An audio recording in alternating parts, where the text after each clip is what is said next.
তো আল্লাহর নবী বলতেছেন সূরা ফাতিহা ছাড়া নামাজ হবে না।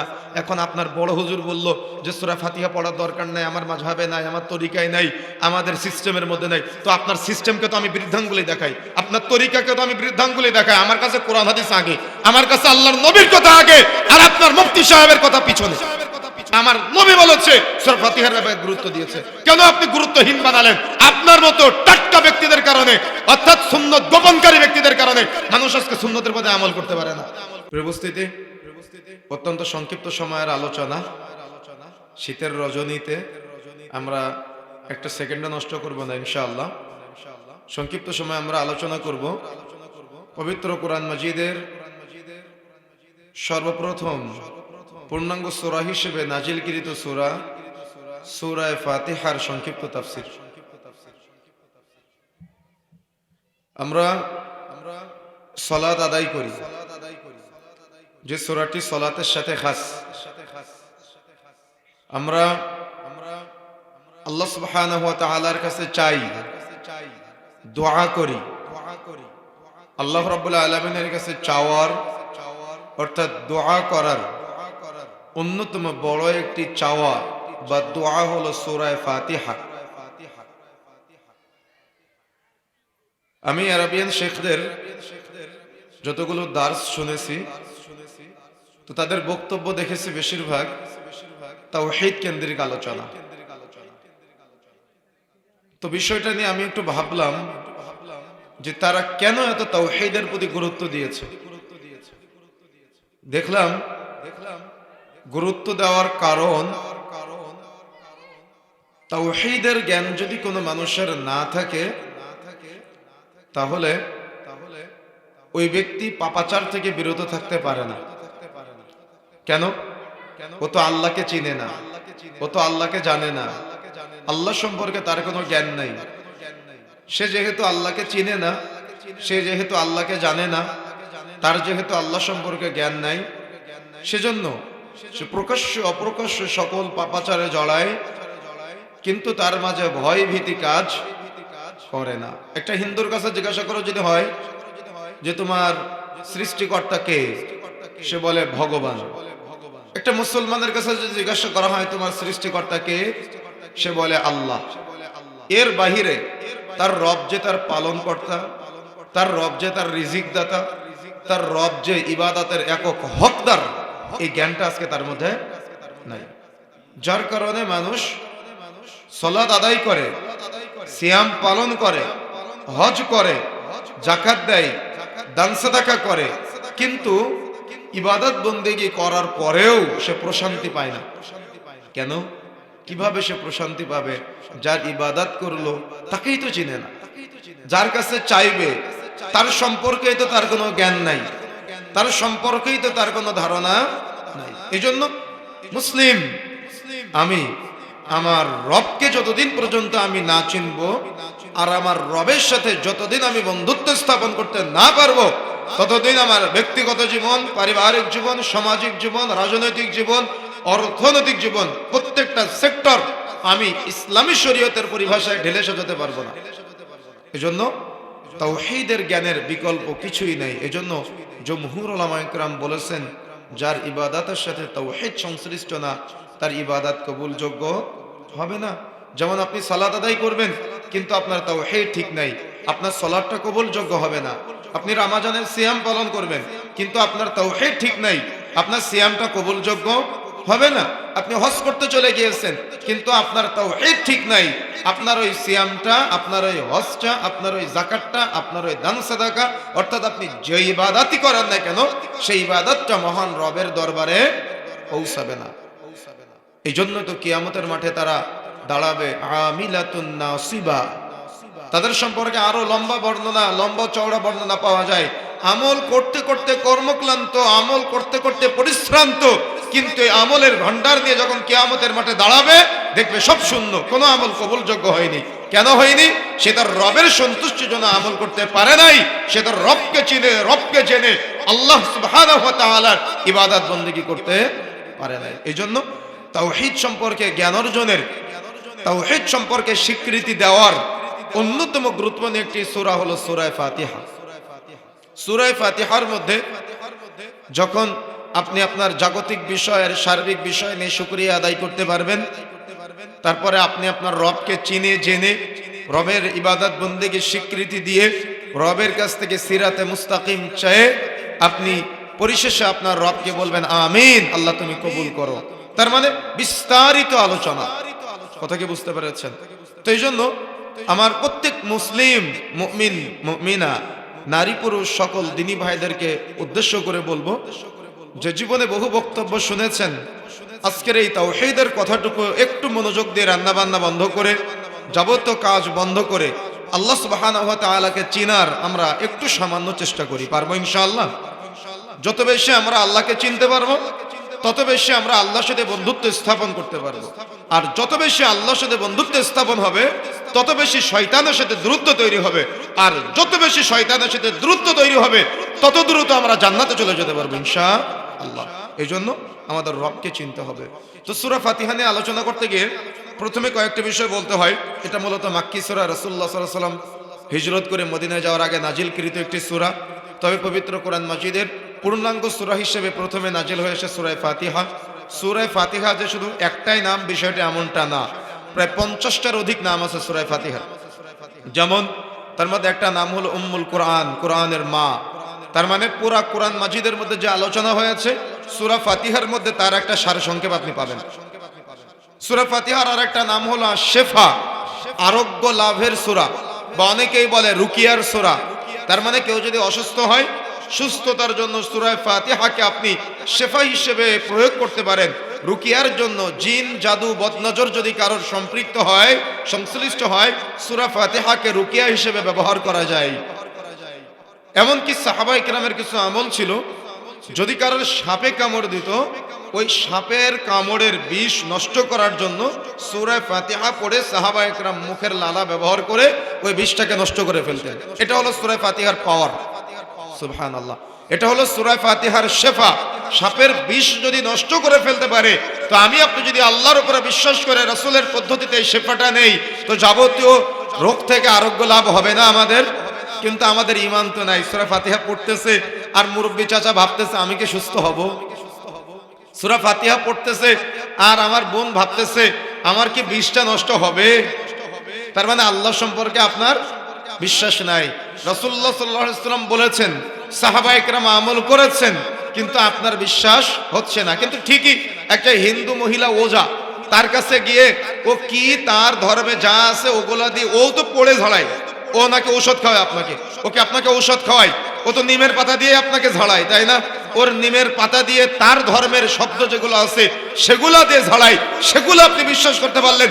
সূরা ফাতিহা আল্লাহর নবী বলেছে সাহাবায়ে কেরামের আমল আছে, আপনি আমি এটা বিশ্বাস করতে পারলাম না কেন? আমাদের ঈমান নাই তাই। কথা কি বুঝতে পেরেছেন? এই জন্য ঈমানের নবায়নের দরকার আছে, ঈমানের পরিশুদ্ধির দরকার আছে, ঈমানের পরিপূর্ণতার দরকার আছে। এই জন্য সূরা ফাতিহার আর একটা নাম হলো আশ-শিফা। যে কোনো আপনি অসুস্থ হন না কেন, সেই অসুস্থতা থেকে সুস্থতা লাভ করার, আরোগ্য লাভ করার সূরা হলো সূরা ফাতিহা। রাসূলুল্লাহ সাল্লাল্লাহু আলাইহি ওয়াসাল্লাম থেকে এই সূরা ফাতিহা সম্পর্কে যতগুলি বর্ণনা পাওয়া যায়, দেখা যাচ্ছে মুফাসসিররা, মুহাদ্দিসরা এই সূরা ফাতিহার আরো অনেকগুলি নামে নামকরণ করেছে। তার মধ্যে একটা নাম হলো আস-সালাত, অর্থাৎ নামাজের সূরা। সূরা ফাতিহা নামাজের সূরা, সালাতের সূরা। নামাজের সাথে আল্লাহ রাসূল সাল্লাল্লাহু আলাইহি ওয়াসাল্লাম নির্দিষ্ট করে দিয়েছে। উসুলে হাদিসের পরিভাষায় যখন কোনো হাদিস কোনো আমলের সাথে খাস করা হবে, তখন ওই আমল থেকে রাসূল সাল্লাল্লাহু আলাইহি ওয়াসাল্লাম যে বিষয়টা খাস করে দিয়েছে ওইটা যদি বাদ দেয় তাহলে ওই ইবাদত কবুলযোগ্য হবে না। কথা কি বুঝতে পেরেছেন? আর আল্লাহ রাসূল সাল্লাল্লাহু আলাইহি ওয়াসাল্লাম বলছেন সহিহ বুখারী পর্ব 10 অধ্যায় 95 হাদিস নম্বর 756, লা সালাতা লিমান লাম ইকরা বিফাতিহাতিল কিতাব। যে ব্যক্তি সূরা ফাতিহা পাঠ করবে না তার নামাজ হবে না। আরবি গ্রামারের ভাষায় এখানে যে লাটা ব্যবহার করা হয়েছে এই একই লা কালিমায় ব্যবহার করা হয়েছে, লা ইলাহা ইল্লাল্লাহ। এই লা দ্বারা অনুবাদ করা হয় বিহাক্কিন লা মা'বুদা ইল্লাল্লাহ। আল্লাহ ছাড়া হক, আল্লাহ ছাড়া প্রকৃত, আল্লাহ ছাড়া সত্য কোনো মাহবুদ নাই। তার মানে এই লা দিয়ে যত বাতিল মাবুদ আছে, মানুষ সূর্যের পূজা করে, মানুষ চন্দ্রের পূজা করে, মানুষ পাহাড়ের পূজা করে, মানুষ পাথরের পূজা করে, মানুষ পীর সাহেবের পূজা করে, মানুষ কবরের পূজা করে, মানুষ খানকার পূজা করে, মানুষ আজকে দেখা যাচ্ছে তার দুনিয়াবি বহু সৃষ্টির মানুষ ইবাদত বন্দেগী পূজা করে, আগুনের পূজা করে। এই যত যা কিছুর পূজা করে সব পূজাকে বাদ দিয়ে, সব রবের ইবাদত বাদ দিয়ে এক আল্লাহর ইবাদত করতে পারার নামই হলো কালিমার স্বীকৃতি দেওয়া।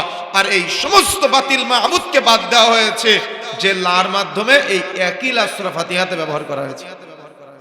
লা সালাতা লিমান লাম ইকরা বিফাতিহাতিল কিতাব, যে ব্যক্তি সালাতে সূরা ফাতিহা পাঠ করবে না তার নামাজ হবে না। চাঁপাইনবাবগঞ্জের এক ভাই ফোন দিয়ে বলতেছে যে হুজুর, এতদিন তো ইমাম সাহেবরা নামাজে সূরা ফাতিহা পড়তে শুধু বন্ধ করেছে, নিষেধ করেছে, কিন্তু আমার মসজিদের এক ভাই বলতেছে যে রুকুতে গিয়ে কি পড়তে হয়, সাজদায় গিয়ে কি পড়তে হয়, এটা মুখস্থ করতে পারি নাই, তো এটা না পড়লেও কি নামাজ হবে? তো হুজুরে নাকি ফতোয়া দিয়েছে যে ইমাম সাহেব পড়ে দিলে ও দোয়া পড়া হয়ে যাবে মুসাল্লা। তো আমি তখন একটু আক্ষেপ করে বললাম যে ইমাম সাহেব রুকুতে গিয়ে কি পড়বেন, সাজদায় গিয়ে কি পড়বেন, বৈঠকে বসে কি করবেন, সূরা ফাতিহা পড়বেন না, সব ইমাম সাহেব পড়ে দিল, তো আপনার মসজিদে এসে নামাজটা পড়ার কি দরকার ছিল? ওটা ইমামের উপরে চাপাই দিতেন। কি আমি ভুল কিছু বলেছি? ইবাদত করতেছেন আপনি, সালাত আদায় করতেছেন আপনি, তো দোয়াটা কেন ইমামের উপরে চাপাই দিবেন? ইমাম কি দোয়া করে দেওয়ার জন্য? ইমাম কি আপনার দোয়া করে দিতে পারে? ইমাম কি আপনার প্রার্থনা আল্লাহর কাছে বলতে পারে? আপনারটা আপনাকে করতে হবে। যখন আপনি সূরা ফাতিহা পাঠ করেন, প্রত্যেকটা আয়াত তিলাওয়াত করেন, তখন আপনার রব আপনার কথার জবাব দেয়। যখন আপনি বলেন আলহামদুলিল্লাহি রাব্বিল আলামিন, সমস্ত প্রশংসা আল্লাহ তোমার জন্য, তখন আপনার রব আপনার কথার জবাব দিয়ে বলে হামিদানি আবদি, আমার বান্দা আমার প্রশংসা করলো, সুবহানাল্লাহ। এখন আপনি কি চান এই জবাবটা আল্লাহ সুবহানাহু ওয়া তাআলা শুধু ইমামের কথার দিক, আপনি আপনার কথার জবাব চান না? আল্লাহ আপনার কথার জবাব দিক, আপনি কি এটা চান না? যদি আপনি এটা চেয়ে থাকেন তাহলে কি আপনার তিলাওয়াত করতে হবে না? সূরা আরাফের 103 নম্বর আয়াত এবং অন্যান্য বহু কিছুকে কেন্দ্র করে আমাদের সমাজের, আমাদের পার্শ্ববর্তী ভাইয়েরা যাদেরকে আমরা অত্যন্ত মুহাব্বত করি, আমরা চাই না তাদের নামাজ নষ্ট হয়ে যাক, আমরা চাই না তাদের সালাত বরবাদ হয়ে যাক। এজন্য আমরা বলছি, তারা বলে থাকে যে আল্লাহ রাব্বুল আলামিন যখন কোরআন মাজিদ তিলাওয়াত করা হয় তখন চুপ থাকতে বলেছেন, শ্রবণ করতে বলেছেন। তো এই আয়াতটা কোন প্রেক্ষিতে নাজিল হয়েছে, এই আয়াতটা কোন শানে নজুলে নাজিল হয়েছে, সেটাও তো আপনাকে জানতে হবে। সালাতের মধ্যে যাতে করে পরস্পরের সাথে কথোপকথন না করে, নামাজের মধ্যে বিশৃঙ্খলা না হয়, এজন্য চুপ থেকে শ্রবণ করতে বলা হয়েছে। তাই বলে আপনি খাস হাদিসকে বাদ দিবেন? তাই বলে আপনি সূরা ফাতিহাকে বাদ দিবেন, যেখানে আল্লাহর নবী বলছেন সূরা ফাতিহা ছাড়া কোনো নামাজ হবে না? কেন হবে না? সূরা ফাতিহার মধ্যে কি এমন মজা আছে, কি এমন কথা আছে, আমরা বিস্তারিত আজকে আলোচনা করব, যাতে করে আপনি বুঝতে পারেন। কথা কি বুঝতে পেরেছেন?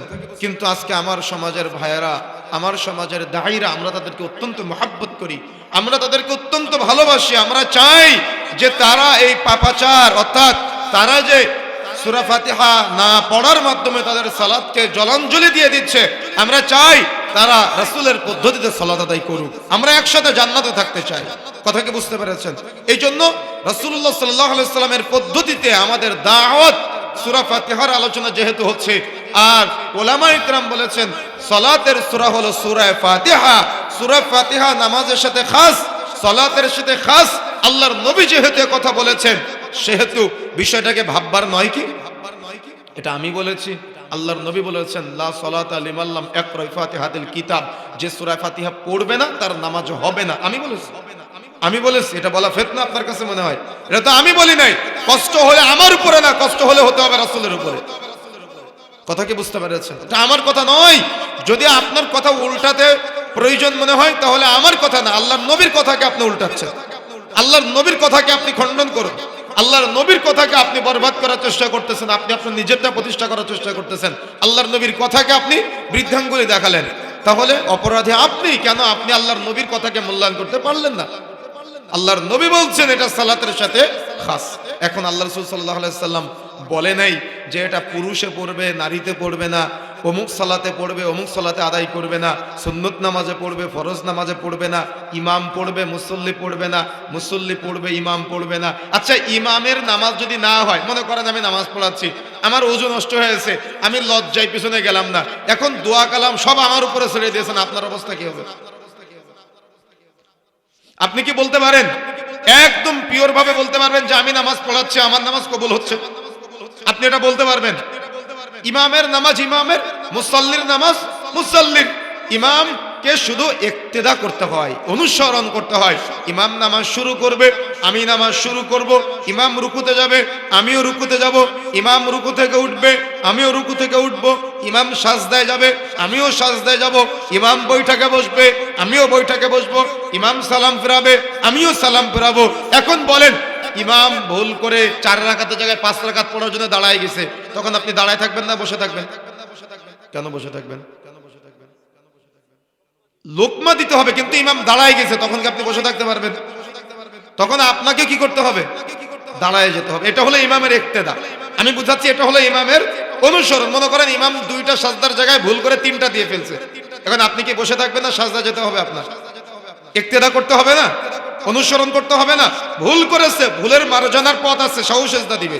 কথা কি বুঝতে পেরেছেন? কিন্তু অনুসরণ তো করতে হবে। ইমাম মানে হলো অনুসরণ করা। ইমাম দোয়া কালাম পড়ে দিতে পারে না।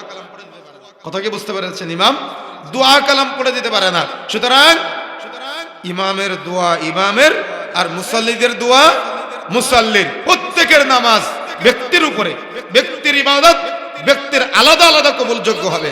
শুধু জামাতে যাবেন আপনি একটা ইসলামের রুলস ফলো করার জন্য, জামাতে যাবেন আপনি নেকির আশায়, জামাতে যাবেন আপনি আল্লাহ রাসূল গুরুত্ব দিয়েছে, ইমামের ইক্তেদা করতে বলেছে তাই। কথা কি বোঝা যাচ্ছে? তাহলে বিষয়টা আপনি খুব তীক্ষ্ণভাবে বুঝবেন। ইমাম মানে অনুসরণ করা, ইমাম মানে সে দোয়া কালাম পড়ে দেবে না। এই ভুলের কারণে আমাদের সমাজের অনেক যুবক ভাইরা আছে, বাবা মারা যাওয়ার পরে দোয়া করতে হবে, দোয়া শিখে না, ওই হুজুরকে দিয়ে দোয়া করায়। তো আপনার বাবা মারা গিয়েছে, আপনি দোয়া করলে বেশি কাজ হবে না হুজুর দোয়া করলে বেশি কাজ হবে? তো আপনি কেন হুজুরের উপরে ছেড়ে দিলেন? মারা গেল আপনার বাবা, চোখ দিয়ে পানি পড়ে হুজুরের, আপনার চোখে পানি নাই কেন? সমস্যা কোথায়? খুঁজে বের করতে হবে না আমাদের? আমাদের সমস্যা তো এখানেই। আমরা দোয়ার পদ্ধতি বুঝি না, চাওয়ার পদ্ধতি বুঝি না। সালাতের একটা নাম হলো চাওয়া, দোয়া। যেটাই সালাত ওটাই দোয়া, যেটাই নামাজ ওটাই দোয়া। নামাজ এখন কি চলতেছে বলেন তো? এটা ওয়াজ। আমি যদি বলি বক্তব্য, আমি যদি বলি খুতবা, একই না? তো যেটাই দোয়া ওটাই নামাজ, যেটাই দোয়া ওটাই সালাত। কথা কি বুঝতে পেরেছেন? তার মানে দোয়াই। বাংলায় আপনি কি বলতেছেন বা আরবিতে আপনি কি বলতেছেন, সব শব্দগুলো একই শব্দ, জাস্ট আমাদের বোঝানোর পার্থক্যটা একটু একটু আলাদা, পার্থক্য একটু ভিন্ন। তো আমি যেটা বোঝাতে চাচ্ছিলাম যে আপনি যে সালাতে আদায় করেন না কেন, আল্লাহ রাসূলের ভাষ্য অনুযায়ী প্রত্যেক সালাতের সাথে, প্রত্যেক নামাজের সাথে সূরা ফাতিহা খাস করা হয়েছে। এখন আমি বললাম যে দীর্ঘদিন যাবৎ বাংলাদেশের ওলামায়ে কেরাম বলতেছে নামাজে সূরা ফাতিহা পড়ার দরকার নাই, তাহলে এই সূরা ফাতিহার কথা কেন বললে আপনি সমাজে ফিতনা সৃষ্টি করলেন? কি সূরা ফাতিহার কথা আমি আপনাদের পড়তে বললাম, আমি কি ফিতনার কথা বললাম আপনাদের? এটা তো বড় দোয়া, নামাজের সবথেকে বড় দোয়া হলো সূরা ফাতিহা। আমি আপনার সবথেকে বড় দোয়া করার জন্য বললাম, আমি কি ফিতনার কথা বললাম? আমি তো আপনার তাওহীদের কথা বললাম, আমি কি ফিতনার কথা বললাম? তারপরেও যদি আপনি ফিতনা মনে করেন, আমার সমস্যা নাই। কেন? আমার নবী মুহাম্মদ সাল্লাল্লাহু আলাইহি সাল্লাম যখন আবু জাহালের কাছে তাওহীদের দাওয়াত দিয়েছিল, তখন তৎকালীন মক্কার কাফের মুশরিকরা মুহাম্মদ সাল্লাল্লাহু আলাইহি সাল্লামকে বলেছিল, মুহাম্মদ তুমি কেন সমাজে এই বিশাল মানুষের বাহিরে গিয়ে ফিতনা তৈরি করতেছো? যেদিন মুসা আলাইহিস সালাম ফিরাউনের কাছে তাওহীদের দাওয়াত দিলেন, ফিরাউনের সম্প্রদায় মুসা আলাইহিস সালামকে বলেছিল, মুসা তুমি কেন ফিতনা তৈরি করতেছো? ফিতনা কেন তৈরি করতেছো তুমি? আর এটাকে তো ফিতনা বলে, অধিক মানুষ যে আমলটা করে তার বাইরে গিয়ে কোনো কিছু উপস্থাপন করা, আসলে বাহ্যিকভাবে তো ফিতনা, কি তাই না? যেমন নমরুদের কাছে ইব্রাহিম আলাইহিস সালাম গিয়ে যখন দাওয়াত দিলেন এক আল্লাহর দাওয়াত, আরে নমরুদ তো দূরের কথা, ইব্রাহিম আলাইহিস সালামের পিতা পাথর উঠাইছে, ইব্রাহিম তুমি কি দাওয়াত বন্ধ করবে, না হলে পাথরের আঘাতে তোমাকে হত্যা করবে? তখন নমরুদ বলেছিল, ইব্রাহিম তুমি কেন সমাজের মানুষের কাছে বিশৃঙ্খলা তৈরি করতেছো, ফিতনা তৈরি করতেছো? এখন তাওহীদের দাওয়াত দেওয়া কি ফিতনা? সুন্নতের দাওয়াত দেওয়া কি ফিতনা? আপনার কাছে যেটা ফিতনা মনে হয়, আমার কাছে ওটা ডুবে যাওয়া সুন্নাত চালু করা। আল্লাহর নবী বলছেন, যে ব্যক্তি ডুবে যাওয়া সুন্নাত চালু করবে তার জন্য 50 জন শহীদের মর্যাদা আছে। সুবহানাল্লাহ। আপনার কাছে যেটা ফিতনা, আমার কাছে ওটা 50 জন শহীদের মর্যাদার পাওয়ার। আপনি সুন্নতকে কবর দেন আর আমি সুন্নতকে জাগ্রত করার চেষ্টা করি। সুন্নতকে কবর দেওয়া যদি ফিতনা না হয়, সুন্নতকে প্রতিষ্ঠা করা কখনো ফিতনা হতে পারে না। কথা কি বুঝতে পেরেছেন? কথা আপনাকে উপলব্ধি করতে হবে। সুন্নাত প্রতিষ্ঠা করা, ডুবে যাওয়া সুন্নাত উপরে তোলা 50,000 মানুষ করুক না কেন, আমি 1999 জন না, আমি 1001 জন হতে চাই। আর ওই একজনকে মানুষ ফিতনাবাজ বলবে, এটাই বাস্তবতা। যেমনটা মুহাম্মদ সাল্লাল্লাহু আলাইহি ওয়াসাল্লামকে বলেছিল, যেমনটা মুসা আলাইহিস সালামকে বলেছিল, যেমনটা ইব্রাহিম আলাইহিস সালামকে সহ যুগে যুগে সকল নবী রাসূলদের শুনতে হয়েছে। আর নবীওয়ালা কাজ যারাই করবে তাদেরকেই এই সমাজের কট্টরপন্থী মুশরিক এবং বেদাতীরা তারা ফিতনাবাজ বলবে। আমরা মনে করি ফিতনা না, এটা হলো 50 জন শহীদের পাওয়ার, এটা কখনো ফিতনা হতে পারে না। কথা কি বুঝতে পেরেছেন? প্রিয় বন্ধুরা আমার, তাহলে যে কথা বোঝাতে চাচ্ছিলাম, যে আপনি ফরজ সালাত আদায় করবেন, সূরা ফাতিহা পাঠ করতে হবে। সুন্নাত সালাত আদায় করবেন, সূরা ফাতিহা পাঠ করতে হবে। বিতরের সালাত আদায় করবেন, সূরা ফাতিহা পাঠ করতে হবে। তাহাজ্জুদের সালাত আদায় করবেন, সূরা ফাতিহা পাঠ করতে হবে। ইস্তেসকার সালাত আদায় করবেন, সূরা ফাতিহা পাঠ করতে হবে। ইস্তেখারার সালাত আদায় করবেন, সূরা ফাতিহা পাঠ করতে হবে। জামাতের সালাত আদায় করবেন, ইমাম মুসাল্লি সবাইকেই একসাথে সূরা ফাতিহা পাঠ করতে হবে। জানাজার সালাত আদায় করবেন, সূরা ফাতিহা পাঠ করতে হবে। এক কথায় আপনি যে নামাজই পড়েন না কেন, যে সালাতে আদায় করেন না কেন, প্রত্যেক নামাজে, প্রত্যেক সালাতের প্রত্যেক রাকাতে সূরা ফাতিহা পাঠ করা বাধ্যতামূলক। না হলে আপনার নামাজ কবুল হবে না। এখন আপনি হয়তো বলতে পারেন, কবুল হবে না এটা বলার ইখতিয়ার আমাকে কে দিয়েছে, তাই না? কবুল হবে না এটা বলার ইখতিয়ার আমাকে আল্লাহর নবী দিয়েছে। কেন? আল্লাহর নবী বলছেন, লা সালাতা লিমান লাম ইয়াকরা বিফাতিহাতিল কিতাব, যে সূরা ফাতিহা পাঠ করবে না তার নামাজ হবে না। তো আপনি এর থেকে সুন্দর অনুবাদ দেখান আমাকে। আল্লাহর নবী বলছেন হবে না, এখন আমি যদি বলে হবে না, আমি ফিতনাবাজ। তো ফিতনাবাজ পক্ষান্তরে আপনি কাকে বললেন? ফিতনাবাজ পক্ষান্তরে আপনি কাকে বললেন? দেশে বড় বড় জানাজার সালাত হচ্ছে, সেখানে সূরা ফাতিহা পড়া হচ্ছে না, এটা নিয়ে সমালোচনা হচ্ছে না? বড় বড় আলেমরা, বড় বড় দায়ীরা, মুহাদ্দিস, মুফাক্কিহ, নাম নিচ্ছি না আমি, তাদের কথা আমার মাযহাবে নাই, তাদের কথা আমার তরিকায় নাই, তাদের কথা দীর্ঘদিনের আমলকে বিতর্কিত করতেছে, তাদের কথা যে সমাজে একটা পদ্ধতি চলতেছে। তো আপনার সমাজ আগে না কোরআন হাদিস আগে? আপনার তরিকা আগে না কোরআন হাদিস আগে? আপনার দীর্ঘদিনের চলা আগে না রাসূলের কথা আগে? তো আপনার ব্রেনের মধ্যে এই ঘিলুটা নাই মুফতি সাহেব? আপনার ব্রেনের মধ্যে এই চিন্তাটা নাই যে সমাজ একদিকে আর কোরআন হাদিস আর একদিকে? আপনার ব্রেনের মধ্যে এই চিন্তা নাই 50 বছরের আমল একদিকে, আল্লাহর নবীর কথা একদিকে? আপনি হাদিস অস্বীকার করবেন কেন? কেন আপনি হাদিস অস্বীকার করবেন? কেন আপনি বলবেন এটাও ঠিক ওটাও ঠিক? যে কোনো একটাকে ঠিক বলতে হবে। কথা কি বুঝতে পেরেছেন? যে কোনো একটাকে আপনাকে অথেন্টিক বলতে হবে, না হলে সমাজের মধ্যে বিভ্রান্তের মধ্যে পড়বে। আপনার কারণেই সমাজের মধ্যে বিভ্রান্তিতে পড়তেছে। ঐক্য প্রতিষ্ঠা করতে গিয়ে সুন্নত গোপন করতেছেন, আর আমি সুন্নত প্রতিষ্ঠা করবো এই জন্য 50 জন শহীদের মর্যাদার আশায়। কথা কি বুঝতে পেরেছেন? তো আল্লাহর নবী বলতেছেন সূরা ফাতিহা ছাড়া নামাজ হবে না। এখন আপনার বড় হুজুর বলল যে সূরা ফাতিহা পড়ার দরকার নাই, আমার মাযহাবে নাই, আমার তরিকায় নাই, আমাদের সিস্টেমের মধ্যে নাই। তো আপনার সিস্টেমকে তো আমি বৃদ্ধাঙ্গুলি দেখাই, আপনার তরিকাকে তো আমি বৃদ্ধাঙ্গুলি দেখাই। আমার কাছে কোরআন হাদিস আগে, আমার কাছে আল্লাহর নবীর কথা আগে, আর আপনার মুফতি সাহেবের কথা পিছনে।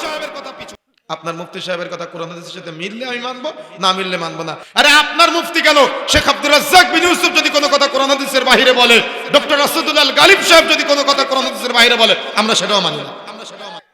কথা কি বুঝেন নাই? আমরা হলাম এই নীতির মানুষ। আমরা কারো তাকলিদ করি না, আমরা কারো অন্ধ অনুসরণ করি না যে তিনি করেছে তাই ঠিক, তিনি করেছে তাই সব শুদ্ধ হয়ে গেছে, তিনি করেছে তিনি ভুল করতে পারে না, তার জুতা বহন করার যোগ্যতা নাই, তার পা ধুয়ে পানি খাওয়ার যোগ্যতা নাই। তো পা ধুয়ে পানি আপনি খান, আমার খাওয়ার দরকার নেই। কথা কি বুঝতে পেরেছেন? সুতরাং প্রিয় বন্ধুরা আমার, মাইকের আওয়াজ যত দূর যাচ্ছে, আমাদের নামাজ পড়তে হবে। কেন আমি এত গুরুত্ব দিচ্ছি কথাকে নিয়ে? আমার নবী বলেছে সূরা ফাতিহার ব্যাপারে গুরুত্ব দিয়েছে। কেন আপনি গুরুত্বহীন বানালেন?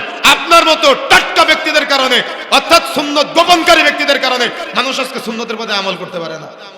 মানুষ আজকে সুন্নত নিয়ে দ্বিধাদ্বন্দ্বের মধ্যে পড়ে যায়। কেন আপনি সুন্নতকে গোপন করলেন? কেন আপনি কি বলতে পারবেন যে আল্লাহ রাসূল সাল্লাল্লাহু আলাইহি সাল্লাম এটা বলে নাই?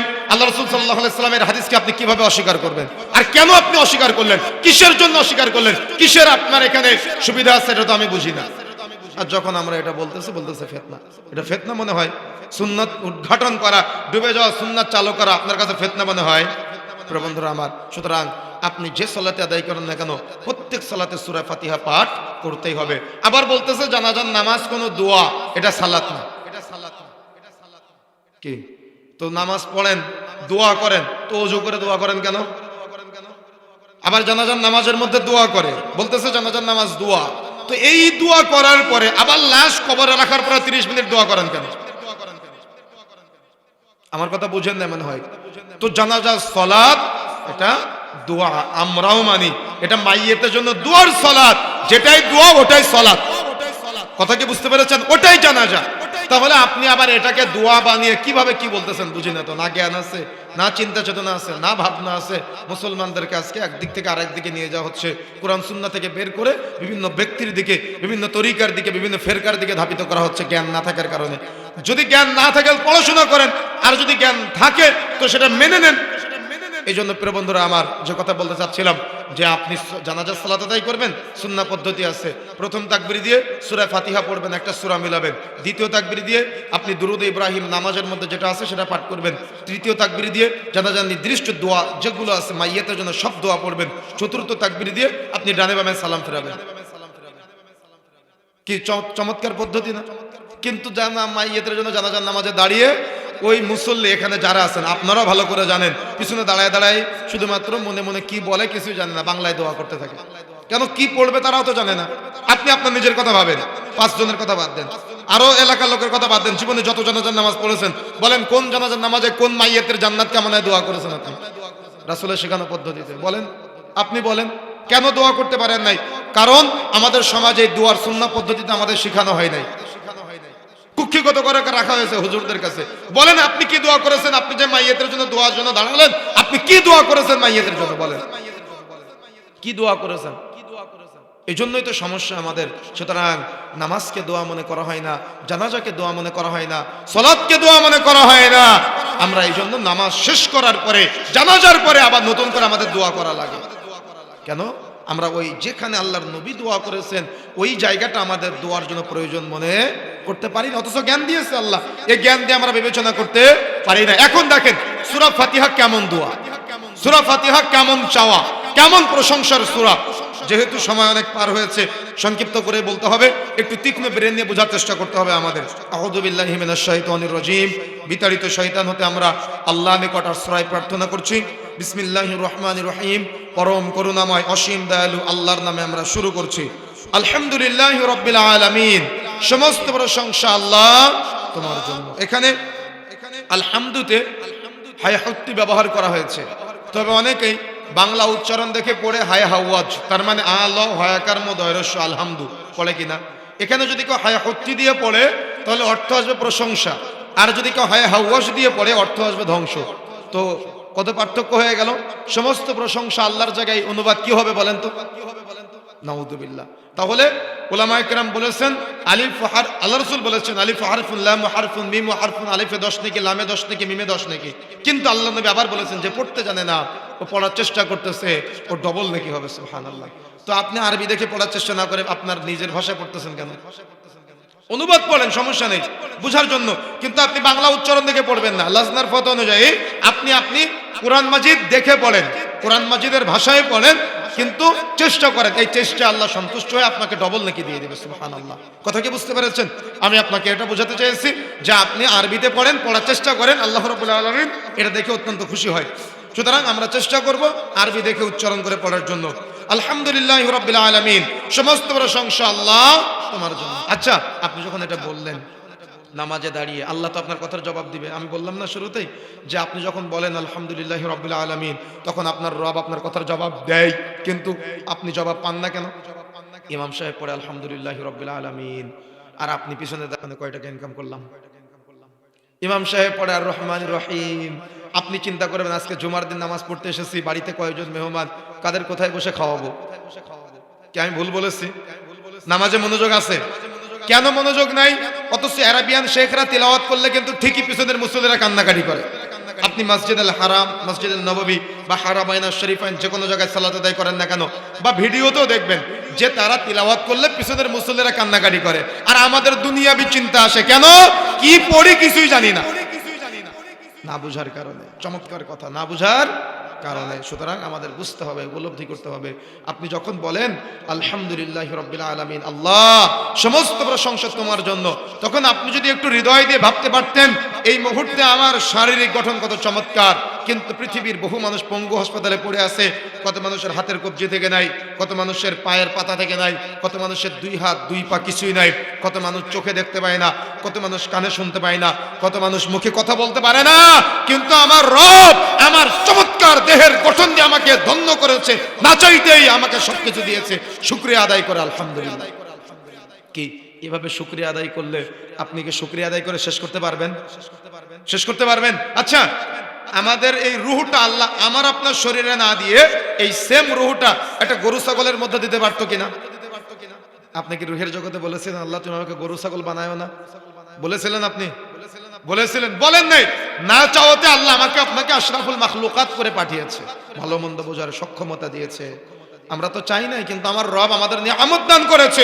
আপনি কি নিয়ামতের শুকরিয়া আদায় করে আলহামদুলিল্লাহি রাব্বিল আলামিন কোনদিন সালাতের মধ্যে বলেছেন? আচ্ছা, আমি কি, আপনি কি বলেন তো? মুসলিম, আমাদের ধর্ম মুসলিম, পৃথিবীতে অন্য ধর্মের মানুষ নাই। আচ্ছা, আল্লাহ চাইলে একটা হিন্দুর ঘরে আমার আপনার জন্ম দিতে পারতো কিনা? খুব ভালো করে বুঝেন আমার কথাটা। আল্লাহ চাইলে একটা ইহুদির ঘরে আমার আপনার জন্ম দিতে পারতেন কিনা? আল্লাহ চাইলে একটা খ্রিস্টানের ঘরে আমার আপনার জন্ম দিতে পারতেন কিনা? আপনি কি বলেছিলেন আল্লাহকে স্পেশাল ভাবে যে আল্লাহ তুমি আমাকে দাড়িওয়ালা টুপিওয়ালা নামাজি পিতার ঘরে জন্ম দিও? আপনি কি বলেছিলেন মুসলিম পিতার ঘরে জন্ম দিও? তো আপনি তো চান না, না চাইতে আপনার রব দয়া করেছে। ওই রবকে কেন আপনি চিনতে পারলেন না? ওই রবকে না চিনে কেন আপনি আজকে সালাত আদায় করতেছেন? কেন তার প্রশংসার দিকে এগিয়ে গেলেন? তাহলে কি আপনি প্রশংসা করে তৃপ্তি পাবেন? আপনার রব চাইলে হিন্দু করে পাঠাতে পারতো, আমার আপনার রব চাইলে খ্রিস্টান করে পাঠাতে পারতো, কিন্তু আমার রব আমার আপনার উপরে দয়া করে মুসলিম হিসেবে আমাকে আপনাকে কবুল করেছে। এর চেয়ে শুকরিয়া আর কি হতে পারে? শুকরিয়া আছে বোন, আমার বোন, আপনি বুঝেন নাই। আপনি বারে বারে আল্লাহর উপরে নাশুকরিয়া আদায় করেন, আল্লাহ সুবহানাহু ওয়া তাআলার নিয়ামতের আপনি নাশুকরিয়া আদায় করেন, অথচ এই মুহূর্তে আপনি যে বাড়িতে আছেন, এই মুহূর্তে আপনি যে বাসস্থানে আছেন, তার থেকে নিম্নমানের বাসস্থানে বহু নারীরা সংসার করতেছে। দেখেন আপনি রেল স্টেশনে গিয়ে, দেখেন আপনি ঢাকার ফুটপাতে গিয়ে, কত মানুষ এই কনকনে শীতের রজনীতে পলিথিন দিয়ে ঘর বেঁধে আছে, কিন্তু আপনার স্বামী নামক নিয়ামত আপনাকে আজকে একটা কুড়ে ঘর, খোলার চাল, টালির চাল দিয়ে সেখানে আপনাকে হালাল ইনকামের মধ্যে রেখেছে। এর চেয়ে শুকরিয়া আর কি হতে পারে? কেন আপনি কুমিল্লা শহরে গিয়ে 10তলা বিল্ডিং এর দিকে তাকান, 10তলা বিল্ডিং এ তাকায় আর বলে আল্লাহ কেন আমার দেয়নি? কিন্তু আপনি কি জানেন ওই 10তলা বিল্ডিং করতে ব্যাংক থেকে লোন নেওয়া লাগছে? তো আল্লাহ আপনাকে লোন থেকে, সুদ থেকে মুক্ত রেখেছে। আপনি শুকরিয়া কিভাবে আদায় করবেন? কেন আপনি হতাশ? কেন আপনি নারাজ? কেন আপনি আল্লাহ সুবহানাহু ওয়া তাআলার উপর অসন্তুষ্ট? আল্লাহ তো তার থেকে আপনাকে ভালো রেখেছে, সুদখোর বানায়নি। আল্লাহ তো আপনাকে ঘুষখোর বানায়নি। তাহলে আপনি কেন বুঝেন না এটা? কেন আপনার ব্রেনের মধ্যে এটা কাজ করে না? আপনি আল্লাহকে চিনবেন না। এই সার্বিক বিষয়ে শুকরিয়া আদায় করে আপনি বলেন আলহামদুলিল্লাহ। কত মানুষ নিঃসন্তান আছে না, কিন্তু আল্লাহ আপনাকে নিঃসন্তান বানায়নি, আল্লাহ আপনাকে সন্তান দিয়েছে। আপনি কিভাবে শুকরিয়া আদায় করবেন? কত মানুষ এই মুহূর্তে আপনি দিনের মজলিসে আসেন, পৃথিবীর সব থেকে চমৎকার মুহূর্তে, দুনিয়ার মধ্যে যা কিছু আছে সব থেকে সুন্দর মুহূর্ত বার করতেছেন। কত মানুষ আছে বেদিন পরিবেশে আসে, সিগারেট খাচ্ছে, সিনেমা দেখতেছে, গান শুনতেছে। আল্লাহ কি তার থেকে আপনাকে আমাকে ভালো রাখে নাই? ভালো রাখে নাই, ভালো পরিবেশ দেয় নাই, ভালো চিন্তা দেয়নি আল্লাহ। তো আপনি শুকরিয়া আদায় করে শেষ করবেন কিভাবে?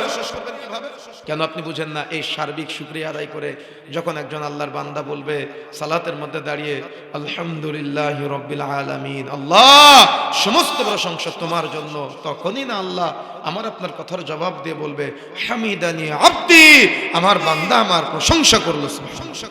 যদি কোনো বোন এটা বুঝতো, তাহলে ওই বোন কোনোদিন বলতো না যে আমি বলে শুধু তোমার সংসার করতেছে, আর কে হলে করতো না।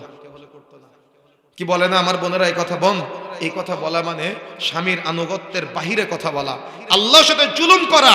আপনি কথা বলা মানে এটা কঠিন অপরাধ, ইসলামী শরীয়তের দৃষ্টিতে এটা কঠিন অপরাধ। কেন? আপনি আল্লাহর নিয়ামত বুঝলেনও না, শুকরিয়া আদায় করতে পারলেন না, যার কারণে হতাশা, দুর্দশা, টেনশন, পেরেশানি। ব্যবসা করতেছে, হয়তো একটু 19-20 হতে পারে, কিন্তু পেরেশানিতে শেষ। কেন? আল্লাহকে বিশ্বাস করতে পারে নাই, রিজিকের তার কোনো চিন্তা নাই। রিজিক যে আল্লাহর পক্ষ থেকে আসে, রিজিক যে বাড়ানো যায় দোয়ার মাধ্যমে, ওইগুলো বুঝে নাই। কথা কি বুঝতে পেরেছেন? সুতরাং এভাবে যখন জেনে বুঝে আপনি শুকরিয়া আদায় করে বলতে পারবেন আলহামদুলিল্লাহি রাব্বিল আলামিন, সমস্ত প্রশংসা আল্লাহর, তোমার জন্য। বলেন তো আল্লাহর সাথে আপনার বন্ধুত্ব হবে না? আর যখনই বন্ধুত্ব হবে তখন আপনার রব আপনার কথা জবাব দিয়ে বলবে আমার বান্দা আমার প্রশংসা করলো, সুবহানাল্লাহ। যখন আপনি এভাবে শুকরিয়া আদায় করার পরে আপনি আল্লাহকে বলবেন আল্লাহ আর রহমান আর রহিম, তার মানে সূরা ফাতিহার 2 নম্বর আয়াত কি? আর রহমানির রহিম। তার মানে আপনি আল্লাহকে দুইটা শব্দ বলেন, আল্লাহ তুমি পরম করুণাময়, আল্লাহ তুমি অসীম দয়ালু। দেখেন একজন ভাই পাপী, গুনাহগার, অন্যায় করেছে, ভুল করেছে, এখন ও নামাজের মধ্যে বলতেছে আল্লাহ তুমি রহমান, আল্লাহ তুমি রহিম, তার মানে আল্লাহ তুমি পরম করুণাময়, আল্লাহ তুমি অসীম দয়ালু। আপনি নামাজের মধ্যে এটা বলতেছেন, আবার মসজিদ থেকে বের হয়ে বলতেছেন জীবনে এত পাপ করলাম, আল্লাহ কি আমার জান্নাত দিবে? আল্লাহ কি আমার ক্ষমা করবে? কি নামাজের মধ্যে কি বললো? যে আল্লাহ তুমি রহমান, আল্লাহ তুমি পরম করুণাময়, আল্লাহ তুমি রহিম, আল্লাহ তুমি অসীম দয়ালু। আবার মসজিদ থেকে বের হয়ে বলতেছে যে আল্লাহ কি আমার ক্ষমা করবে? আল্লাহ কি আমার মাফ করবে? আল্লাহ কি আমার জান্নাত দিবে? তার মানে আল্লাহ সম্পর্কে প্রশ্নবোধক চিহ্ন দিল না, আল্লাহর ক্ষমা সম্পর্কে, আল্লাহর মাফ সম্পর্কে। তাহলে বিষয়টা কেমন হয়ে গেল না? অথচ আল্লাহ নবী বলছেন যদি কোনো বান্দা সকালে পাপ করে রাতে ক্ষমা চায় আল্লাহ তার পাপগুলো ক্ষমা করে দিবে, যদি কোনো বান্দা রাতে পাপ করে সকালে ক্ষমা চায় আল্লাহ তার পাপগুলোকে ক্ষমা করে দিবে। তার মানে সকালে পাপ করে রাতে ক্ষমা, রাতে পাপ করে সকালে ক্ষমা, আল্লাহ ক্ষমা করার অপেক্ষায় থাকে, সুবহানাল্লাহ। আল্লাহর নবী বলছেন যখন কোনো বান্দা ভুল করে, পাপ করে, গুনাহ করে, তখন ওই বান্দা যদি খালেস অন্তরে আল্লাহর কাছে তওবা করে আল্লাহ তার পাপগুলোকে ক্ষমা করে দিবে। এমনকি আল্লাহর নবী বলছেন যখন সে ক্ষমা চায় তখন আল্লাহ সুবহানাহু ওয়া তাআলার কাছে তার তওবা এতটাই পছন্দ হয়, আল্লাহ রাব্বুল আলামিন তাকে ক্ষমা করে তো করে তার সমস্ত পাপগুলো আবার নেকি দ্বারা পরিবর্তন করে দিবে, সুবহানাল্লাহ। কি সে আল্লাহকে আপনি চিনতে পারলেন না? সে আল্লাহর প্রতি আপনার আগ্রহ আকাঙ্ক্ষা তৈরি হলো না? আল্লাহ নবী বলছেন কুল্লা লাইলাতিন ইলাস সামাই দুনিয়া, প্রত্যেক রাতের শেষ তৃতীয়াংশ আল্লাহ দুনিয়ার আসমানে নেমে আসেন, এসে বলতে থাকেন বান্দা কে আছো? আমার কাছে ক্ষমা চাও, আমি ক্ষমা করে দিব। আমার কাছে সাহায্য চাও, আমি সাহায্য করব। তোমার কি দরকার তুমি আমাকে বলো, আমি তোমাকে দিব। আরে আল্লাহর তো চোখ দিয়ে আপনি পাপ করলেন, আল্লাহর তো কান দিয়ে আপনি পাপ করলেন, আল্লাহর তো মুখ দিয়ে আপনি পাপ করলেন, তারপরেও আপনার রব আপনার চোখের পাওয়ার বন্ধ না করে, কানের পাওয়ার বন্ধ না করে, মুখের বাক শক্তি বন্ধ না করে প্রত্যেক রাতের শেষ তৃতীয়াংশে দুনিয়ার আসমানে নেমে এসে বলে বান্দা ক্ষমা চাও, আমি ক্ষমা করার জন্য এসেছি। সে রবকে আপনি চিনতে পারলেন না? সে রবের আপনি শুকরিয়া আদায় করতে পারলেন না? সে রবকে আপনি কিভাবে মূল্যায়ন করলেন? আপনি কি মূল্যায়ন করতে পেরেছেন? আপনি তো পারেন নাই। অথচ আপনার রব কত চমৎকার নিয়ামত আপনাকে শিক্ষা দিল, আপনি সেই নিয়ামতের শুকরিয়া আদায় করতে পারলেন না, ব্যর্থ হয়ে গেলেন। অথচ রাসূলুল্লাহ সাল্লাল্লাহু আলাইহি ওয়াসাল্লাম বলছেন যখন কোনো বান্দা সুন্দর করে ওযু করে, ও যে পাপগুলা করেছে ওযুর সময় যদি হাত দ্বারা অর্জিত পাপ স্মরণ করে ওযুর পানির সাথে পাপগুলা ঝরে ঝরে পড়ে যায়। আপনি আর কত অফার নেবেন? আপনার রব আপনাকে কত নিয়ামত দিয়েছে, আপনি আর কত অফার নেবেন? আল্লাহর নবী বলছেন যখন কোনো বান্দা পাপ করে, গুনাহ করে, ও গুনাহ শেষ করার পরে যদি উঠে 2 রাকাত সালাত আদায় করে আল্লাহ তার পাপকে ক্ষমা করে দেয়। আল্লাহর নবী বলছেন যখন কোনো বান্দা পাপ করে, গুনাহ করে, ভুল করে, অন্যায় করে, আর ও আল্লাহর কাছে 2 হাত তুলে দোয়া করে, একাকী আল্লাহকে বলতেছে আল্লাহ আমি এই পাপ করেছি, আল্লাহ আমার এটা দরকার। আল্লাহর নবী বলছেন আল্লাহ সুবহানাহু ওয়া তাআলা তার এই হাতটাকে খালি হাতে ফেরত দিতে লজ্জা পায়। কি সুবহানাল্লাহ বাড়িতে গিয়ে বলবেন? কি বুঝলেন আপনি? আপনি আল্লাহর নবীর এই কথাগুলোকে কিভাবে মূল্যায়ন করবেন? অথচ আপনি কি বলেন আল্লাহ কি আমার মাফ করবে, আল্লাহ কি আমার ক্ষমা করবে? আপনার এই বলাটা ভুল না? নিঃসন্দেহে ভুল। বরং আপনাকে বিশ্বাস স্থাপন করতে হবে যে আল্লাহ আমাকে ক্ষমা করবে, আল্লাহ রহমান, আল্লাহ রহিম। এই জন্য আমরা কি করব?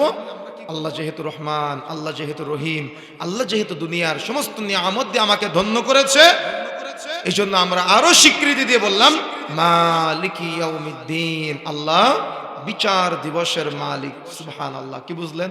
আল্লাহ বিচার দিবসের মালিক। তার মানে যে আল্লাহ আমাকে নিয়ামত দিল, যে আল্লাহ আমার গুনাহ থেকে মাফ পাওয়ার অপশন চালু রাখলো, আমি যদি মাফ না চেয়ে মৃত্যুবরণ করি, আমি যদি ভুল করি, গুনাহ করি, আমার রব কিয়ামতের মাঠে আমার জবাব নেবে, হিসাব করবে। হিসাব নিবে কিয়ামতের মাঠে। তাহলে যখন এই কথাটা কেউ বিশ্লেষণ করবে, ভাববে, চিন্তা করবে, নামাজে দাঁড়িয়ে বলেন তো মসজিদ থেকে বের হয়ে ওজনে কম দিতে পারবে? একটা বোন নামাজ থেকে বের হয়ে ও কি বেপরদা রাস্তাঘাটে চলতে পারবে? একটা বোন নামাজ থেকে বের হয়ে ও কি তার স্বামীর আনুগত্যহীন চলতে পারবে? একজন ছেলে সে কি মসজিদ থেকে বের হয়ে সিগারেটের নেশা, মাদকের নেশায় জড়াতে পারবে? একজন ছেলে সে মসজিদে সালাত আদায় করে যখন বলবে মালিক ইয়াউমিদ্দিন, আল্লাহ বিচার দিবসের মালিক, ও কি মসজিদ থেকে বের হয়ে সুদের লেনদেন, ঘুষের লেনদেন করতে পারবে? পাপাচার করতে পারবে? কেন পারবে না? ও এটা জেনে বুঝে স্বীকৃতি দিল যে আল্লাহ মালিক ইয়াউমিদ্দিন, আল্লাহ বিচার দিবসের মালিক, আল্লাহ বিচার করবে। কথা কি বুঝতে পেরেছেন? কথা কি বুঝেছেন? তাহলে প্রথম তিনটা আয়াতে আপনি প্রথমে শুকরিয়া আদায় করলেন আল্লাহর নিয়ামতের। 2 নম্বর আয়াতে আপনি আল্লাহকে পরম করুণাময়, অসীম দয়ালু বলে স্বীকৃতি দিলেন। 3 নম্বর আয়াতে আপনি আপনার রবকে, যেহেতু আপনার রব নিয়ামত দিয়েছে, এই নিয়ামতকে কোন পথে ব্যবহার করলেন এর জবাব কিয়ামতের মাঠে দেওয়া লাগবে, এটা আপনি স্বীকৃতি দিলেন। তারপরের আয়াতে আপনি বলতেছেন ইয়াকা না'বুদু ওয়া ইয়াকা নাস্তাঈন। ইয়াকা এটা আবার একটা খাস শব্দ। ইয়াকা শব্দের অর্থ হলো একমাত্র, কেবলমাত্র, শুধুমাত্র। না'বুদু শব্দের অর্থ হলো তোমারই ইবাদত করি। এখন আপনার সাথে আমার কথা, সালাতের জন্য অন্যান্য সবকিছুর থেকে সূরা ফাতিহাকে এত কেন গুরুত্ব দেওয়া হলো? আপনি এখানে কি স্বীকৃতি দিলেন? ইয়াকা না'বুদু, আল্লাহ একমাত্র তোমারই ইবাদত করি, পৃথিবীর আর কারোর ইবাদত করি না। কিন্তু পৃথিবীর মানুষকে অন্য কারোর ইবাদত আজকে করে না। আল্লাহর ইবাদতের বাহিরে মানুষ সূর্যের ইবাদত, চন্দ্রের ইবাদত, আগুনের ইবাদত, পাহাড়ের ইবাদত, পাথরের ইবাদত, মাজারের ইবাদত, খানকার ইবাদত, পীর সাহেবের ইবাদত করে কিনা? বাবার ইবাদত করে। গত পরশুদিন ব্রাহ্মণবাড়িয়া মাহফিল করতেছিলাম, এক মুরব্বী পাশে বসা বলতেছে যে আমার কিছু কথা আছে। কি কথা? বলতেছে যে আমার স্ত্রী, যেন উনি বোঝাতে চাইলেন যে মহিলারা স্বামীর আনুগত্য করার থেকে পীর সাহেবের আনুগত্য বেশি করে। আমি জানি না এদিকে আছে কিনা, তো বিষয়টা আমার কাছে একটু কষ্টের মনে হলো, বিষয়টা আমার কাছে একটু ভাবনার মনে হলো, বিষয়টা আমার কাছে একটু চিন্তার মনে হলো। তার মানে যেখানে আল্লাহর নবী বলছেন আল্লাহ রাব্বুল আলামিনের পরে পৃথিবীতে যদি কারোর সাজদার অনুমতি দেওয়া হতো, তাহলে কার অনুমতি দেওয়া হতো? স্বামীকে সাজদার অনুমতি দেওয়া হতো। সেখানে স্বামীর আনুগত্য না করে পীর সাহেবের আনুগত্য করে। কি আছে না এমনটা? আমাদের মা বোনদের হৃদয়টা একটু নরম, হৃদয়টা একটু নরম, এই জন্য জান্নাত লাভের জন্য ব্যক্তির কাছে চলে যায়, কবরের কাছে চলে যায়। বোন, আল্লাহ সুবহানাহু ওয়া তাআলা আপনার জন্য এত রাস্তা উন্মুক্ত করে রেখেছে, আপনি সেই রবের কাছে সন্তান না আছে ওই মরা মানুষের কাছে কেন চাইলেন? হ্যাঁ, ও মরা মানুষের কাছে। তার মানে হিন্দুদের আছে যত মা আর মুসলমানদের আছে যত বাবা, কি তাই না? এটা চলতেছে। অথচ ওই ব্যক্তি যে জান্নাতে যাবে, তার দোয়া যে কবুল হবে, তার গ্যারান্টি কি? তার কোনো গ্যারান্টি আছে? তো আপনি সেখানে কেন ইবাদত করলেন? অথচ আল্লাহ রাসূল সাল্লাল্লাহু আলাইহি ওয়াসাল্লাম বলেছেন ইল্লাল মাকবারাতু আল হাম্মাম, সালাত আদায় করলে কবরস্থান এবং গোসলখানা নামাজ পড়লে নামাজ কবুলযোগ্য হবে না। আল্লাহর নবী বলছেন এই কথা, অথচ আমরা নামাজের মুসাল্লা বানিয়ে রেখেছি। এই জন্য সতর্ক হতে হবে, সাবধান হতে হবে। আমরা সূরা ফাতিহার মধ্যে কি বলি? তাওহীদের স্বীকৃতি দেই, ইয়াকা না'বুদু, আল্লাহ একমাত্র তোমারই ইবাদত করি, পৃথিবীর আর কারোর ইবাদত করি না। কথা কি বুঝতে পেরেছেন? তারপরে বলি এবং ইয়াকা একমাত্র, কেবলমাত্র, শুধুমাত্র, নাস্তাঈন, আল্লাহ তোমার কাছেই সাহায্য চাই, পৃথিবীর আর কারোর কাছে সাহায্য চাই না। সাহায্য চাওয়া মানে কি? ব্যবসায় বরকত হচ্ছে না, ব্যবসায় বরকত চাওয়া। এখন ব্যবসায় বরকত হচ্ছে না, অমুক দরবার থেকে আপনি তাবিজ নিয়ে ঝুলায় রাখলেন, কি আছে কিনা? বাড়িতে বরকত হচ্ছে না, এখন 4 কর্নারে 4 জনকে দাঁড়িয়ে বিভিন্ন দোয়া কালাম পড়ে ওইটাকে বসানো হয়, বক্সানো হয়, কি আছে না এমনটা? তাহলে বরকত দেওয়ার মালিককে, কিন্তু আপনি বালানের কাকে? তাবিজকে। বুঝেন না মনে হয়? সাহায্য করার মালিককে, কিন্তু আপনি সাহায্যকারী বানালেন কাকে? আল্লাহ সৃষ্টিকে, গায়রুল্লাহকে। কথা কি বুঝতে পেরেছেন? তাহলে আপনি কি কুফরি করলেন না? আপনি কি শিরিক করলেন না? অথচ আল্লাহর নবী বলছেন মান আল্লাকা তামিমাতান ফাকাদ আশরাক, যে তাবিজ ঝুলালো সে শিরিক করলো। তার মানে হাতে কোমরে মাজায় গলায় বাড়িতে গাড়িতে দোকানে যেখানে ঝুলান না কেন, আল্লাহর নবী বলেছেন এটা শিরিক হবে।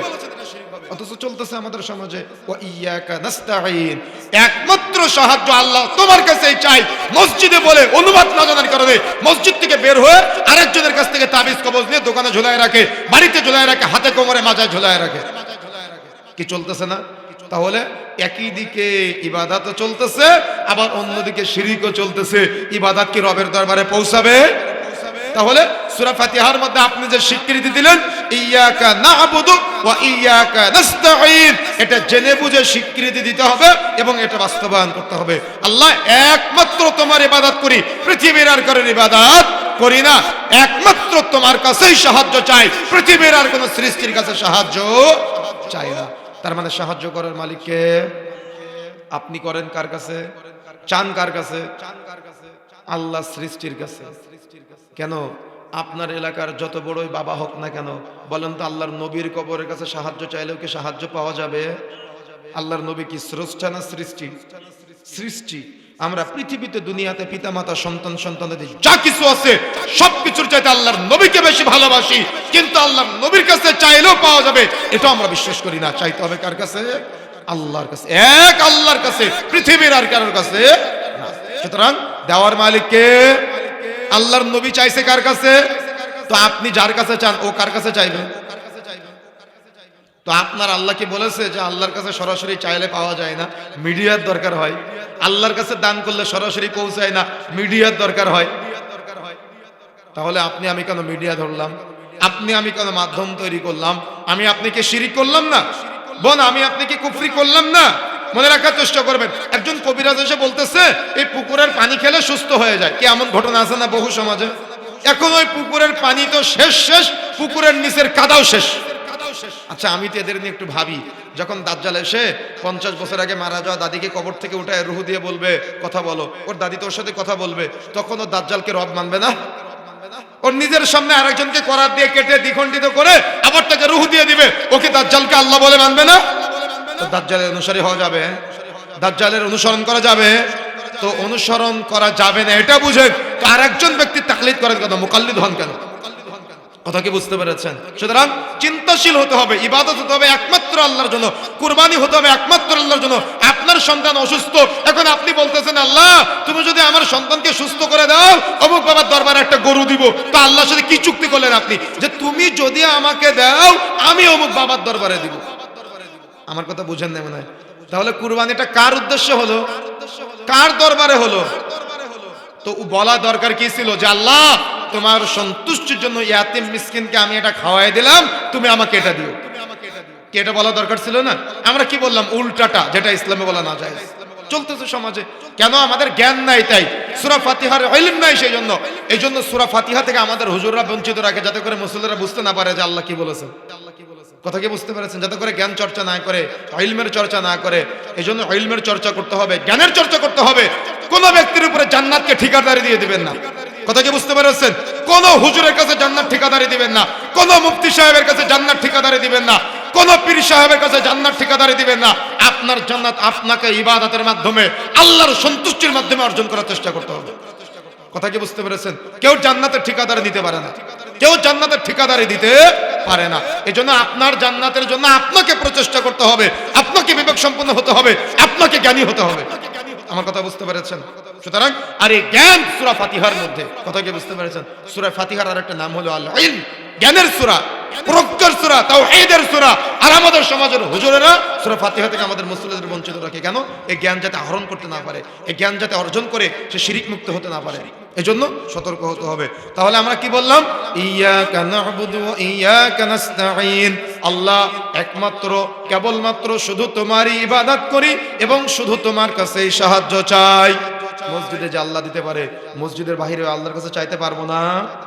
চেষ্টা করতে হবে। পরের আয়াতে আমরা বলি ইহদিনাস সিরাতাল মুস্তাকিম।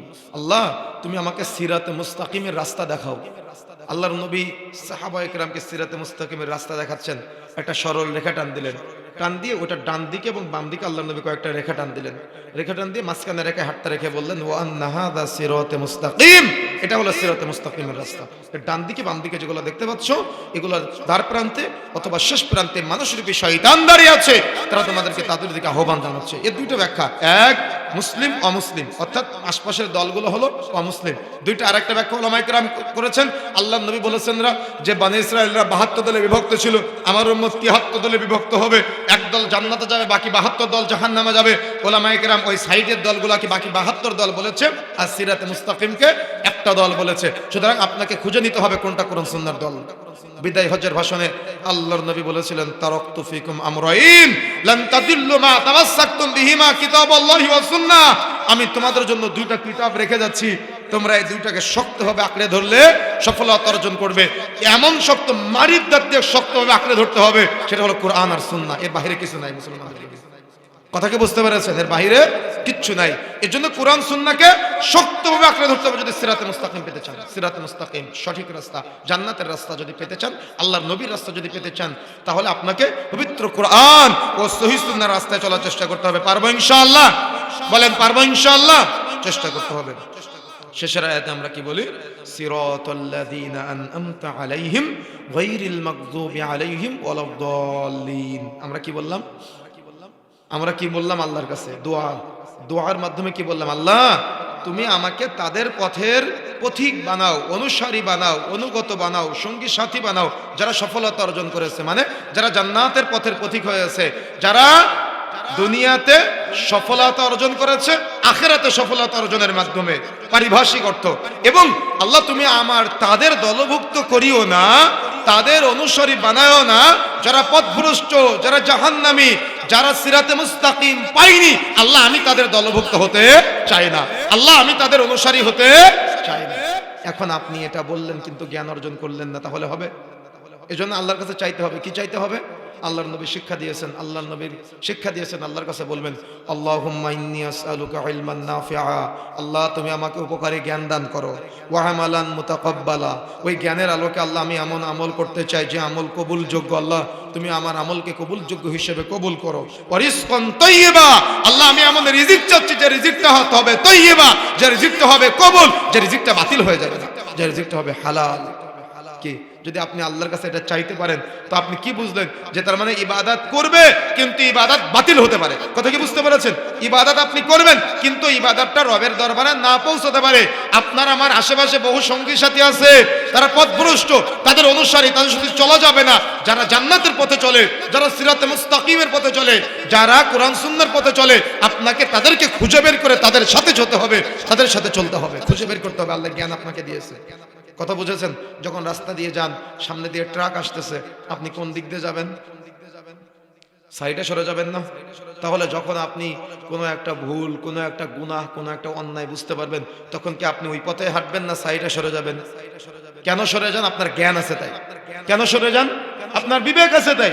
কেন সরে যান? আপনার চিন্তা আছে তাই। তো আপনার চিন্তা দিয়ে কেন আপনি সিরাতে মুস্তাকিম খুঁজতে পারলেন না?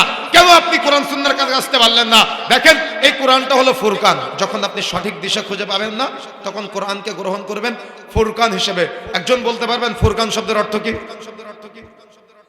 সত্য এবং মিথ্যার পার্থক্যকারী। কি বলেন তো?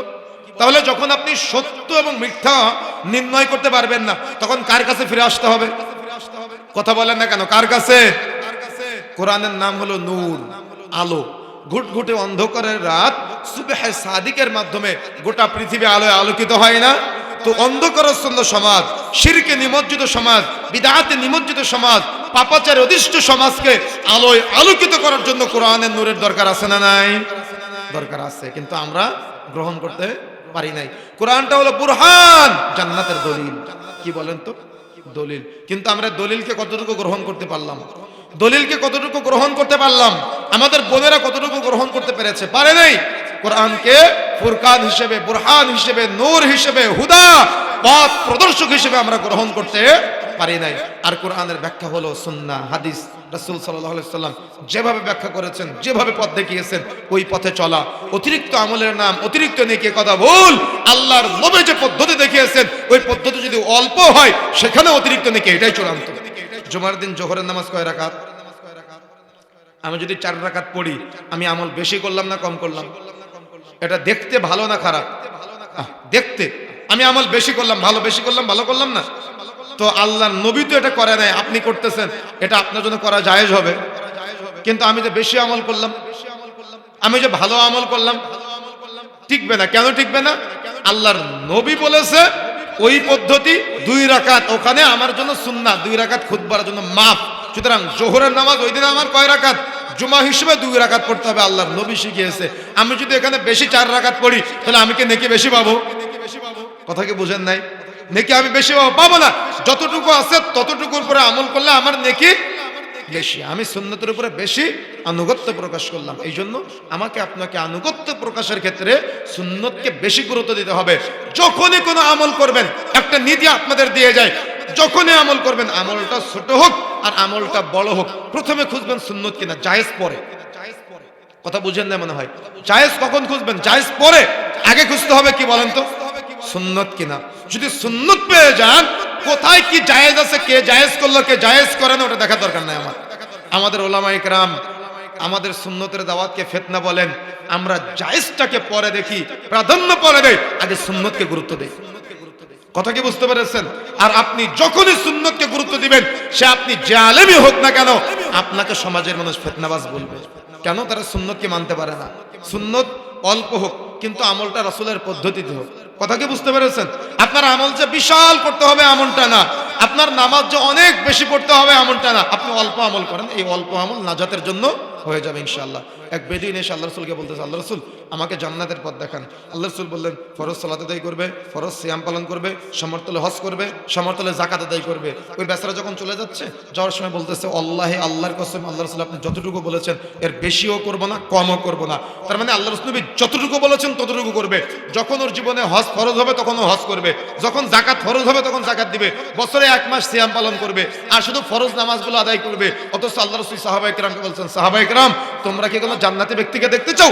সাহাবায়ে কেরাম বলছেন, আল্লাহ রাসূল অবশ্যই দেখতে চাই। তখন আল্লাহর নবী বললেন, ওই যে চলে যাচ্ছে হলো জান্নাতি। বলেন আল্লাহ রাসূল কেন তাকে জান্নাতি বলেছিলেন? আনুগত্য প্রকাশ করেছে তাই। কি প্রকাশ করেছে? আনুগত্য প্রকাশ করেছে তাই। এই আনুগত্য প্রকাশ করার নামই হলো ইসলাম। আনুগত্য প্রকাশ করার নামই হলো মুহাম্মদ সাল্লাল্লাহু আলাইহি ওয়াসাল্লামের আনুগত্য। কথা কি বুঝতে পেরেছেন?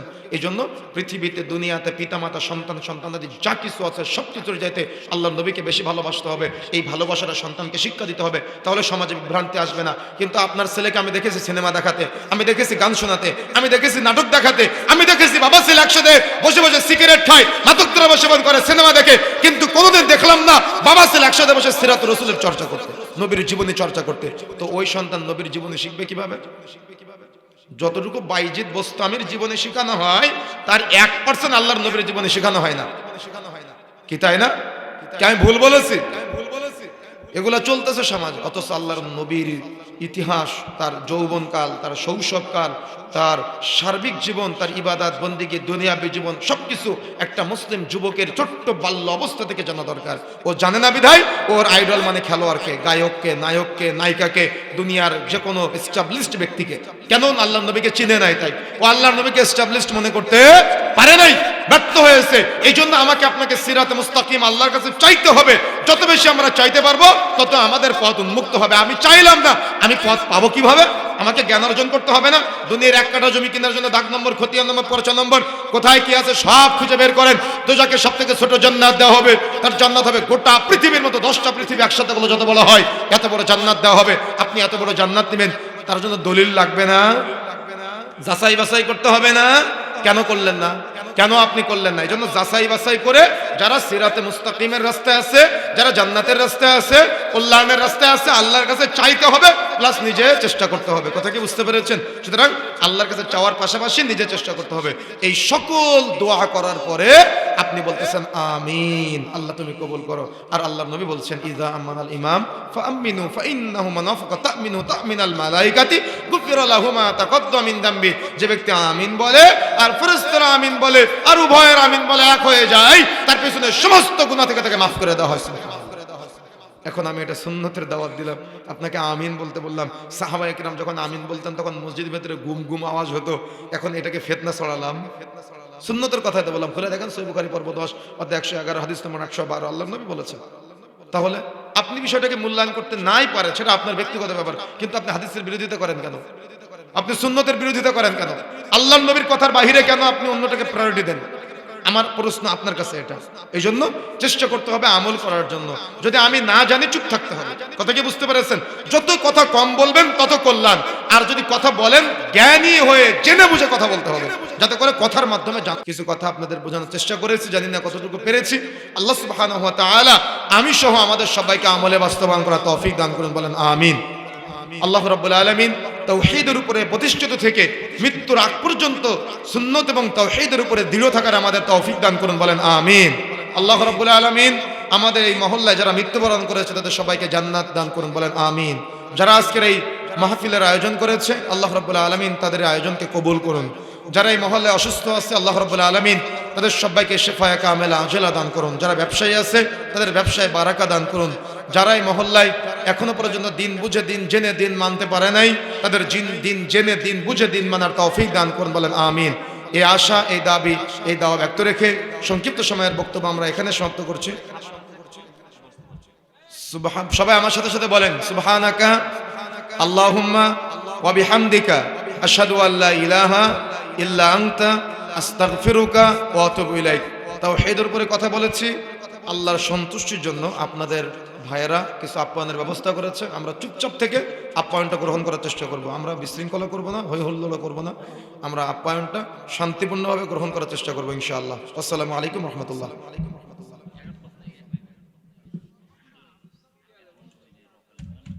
বা হুজুররা বলে যে আল্লাহর নবী নাকি সাহাবায়ে কেরামকে সন্দেহ করে বগলে পুতুল রাখতেন বলে হাত ঝাড়া মারতে বলেছিলেন।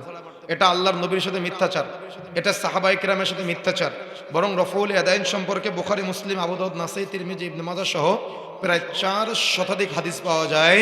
আব্দুল্লাহ ইবনে উমর সহ জলিলুল কদর সাহাবীদের থেকে, জান্নাতের সুসংবাদ প্রাপ্ত সাহাবীদের থেকে বর্ণনা পাওয়া যায় আল্লাহর নবী যখন নামাজে দাঁড়াতেন, যখন রুকুতে যেতেন, যখন রুকু থেকে উঠতেন, যখন 2 রাকাত পর নামাজ শুরু করতেন তখন উভয় হাত কাঁধ বরাবর অথবা কান বরাবর উঠাতেন। এই মর্মে প্রায় 4 শতাধিক হাদিস পাওয়া যায়। সুতরাং সুন্নাহ পদ্ধতির উপর আমল করতে হবে আমাদের।